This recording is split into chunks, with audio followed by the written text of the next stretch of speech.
چشات بسته است؟ به جان مادر بسته. خیال راحت باشه؟ خیالت راحت تر خب از بریم. راحت تر از انار.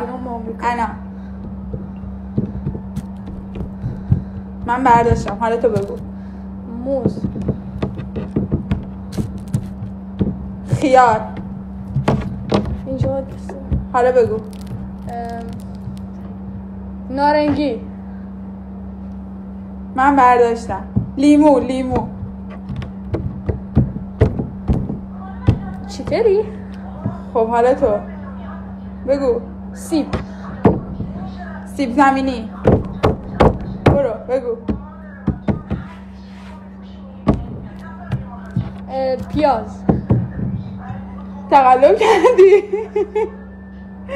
پیاز تقلب کردی. آره دستت گذاشته بودی روش. تو چرا قبل اینکه من بگم تمومه برداشتی؟ نه من دیگه خودم من ویدیو رو چک میکنم.